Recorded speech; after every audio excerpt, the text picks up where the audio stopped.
calling us from Canada. Welcome to the program. Hey, thank you. You're welcome. Yeah, this is cool.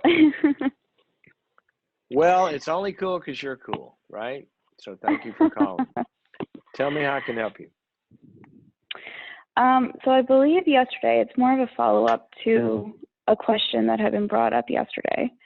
You were talking with a woman around her difficulty trusting in relationships, and you mentioned that when we are seeing someone, be it romantic or not, you need to see them clearly. Yes. And I was just hoping you could expand on how to do that, because I recently got out of a relationship, and this is the second now where it feels like I love more, or like I feel like we're moving forward, and then all of a sudden they're not where I thought we were, or maybe there's things I missed despite being very honest around like what I'm noticing from them. And I don't know if there's any ways you have that just clearly like, here's some ways you can see people for, what they're bringing. So this is two romantic relationships in a row where that's happened? Is that right? Not in a row, but they were the most significant. Okay. How long were they? Yeah. The first one was 6 years, and we started dating quite young, so it was a learning curve. And then this last one just ended this past week, and that was about 7 months. But we're both older, and I think it was more. It wasn't 6 years, but still very meaningful because you're older, you kind of know what you want, things like that. Was he delivering what you want, and then he just unplugged? Yeah, and I think it's tough because like everyone has their own baggage, and so you can't just be like I'm not responsible for that. But it's also okay, so like we talked about future and we talked about things like that, and then essentially it was like, well, I don't know if I can ever quite love you the way like that butterflies, like fully in it, fully committed type of deal. When did he start? When did he say that? Right before a canoe trip, as you do in Canada. Right and before so what? it was kind of a canoe trip. Canoe trip. So it had been like 7 months in at this point, and I had brought up, hey, I'm really starting to care about you, and this relationship is very important to me. Has he, along the 7 months when he said, I don't think that I'm in the place where you are, had he been acting differently than that? And not that I could tell. Which is the hard piece. It's like, ooh, am I missing things? No, I think we may be, I'll say it a different way. In the 7 months, had he been acting like he did care in the way that you did? Yeah, I would say so. There was effort with my family. Yeah, it surprised me. Yeah. And like, you understand some people move a little slower, but sure, there's always a dance to be 7 months and still not see a future or anything, and then have it be a surprise, like that's. Yeah. That's how open and vulnerable and revealing and moving towards you and seeking you and desirous of you was he in the 7 months?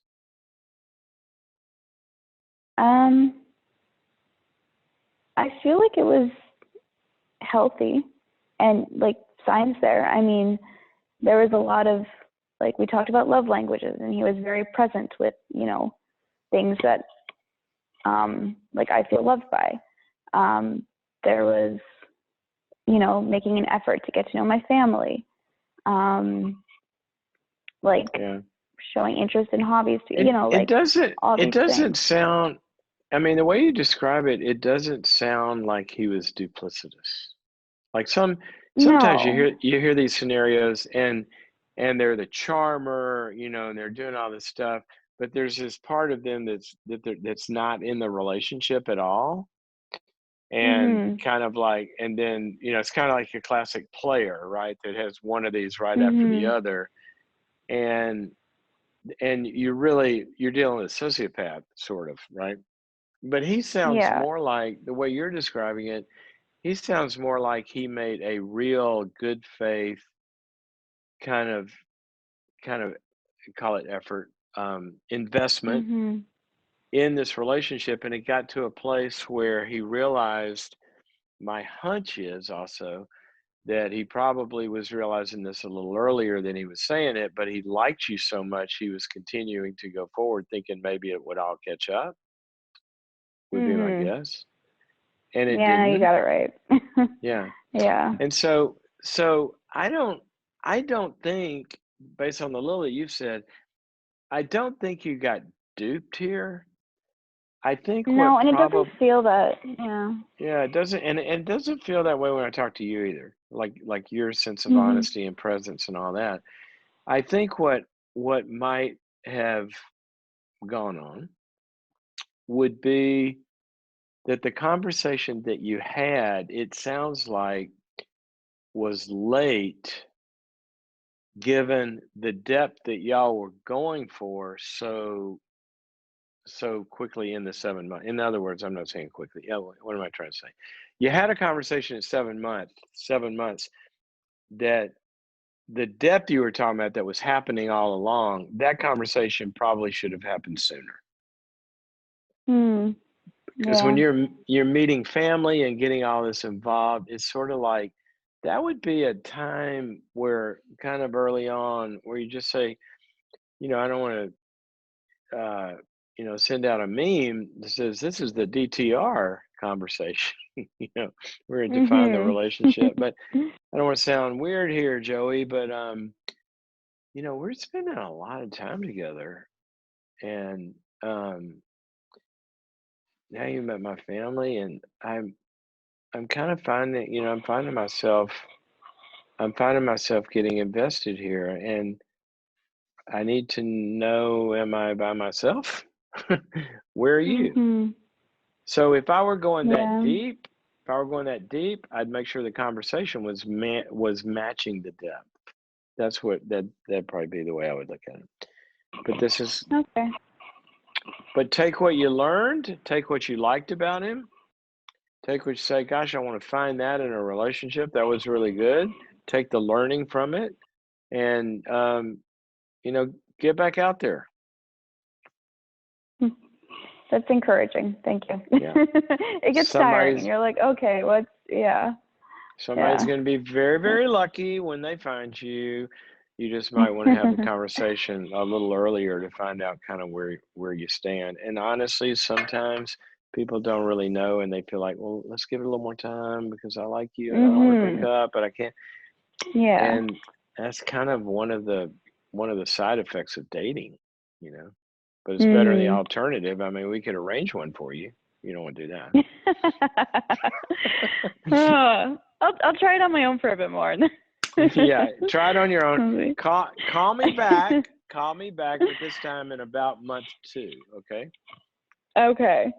All Okay. right. All right. Thank you Very so much. Thank you for your call. The dating thing is kind of what Sherry's described. It is it's kind of a built-in paradox. You spend time and you invest time and moments, like I was saying earlier, and you're revealing parts of yourself, hopefully slowly, okay? But you're revealing in order to find out if, and you're investing in order to find out if the investment is reciprocated and if it is actually fulfilling. And you kind of have to do it to find out. But then sometimes you have done it past, or you didn't get the answer you wanted coming back, but you've already spent, and so there's a loss. I mean, that's just, let's get to the bottom line. dating is a vulnerable exercise, but that's why you have to be careful and not get the investment ahead of the structure and the definition of the relationship. This is why people that go really deep really fast, um, a lot of times, I mean, well, I mean, look at today's culture. Are you kidding me? People like instantly give all of themselves to somebody. They don't even know their middle name yet. And so this has to be progressive. And, you know, sometimes at the end of it, there's loss, but match the definition of the relationship with kind of the timing and where it's going. Um, and you'll learn in the process.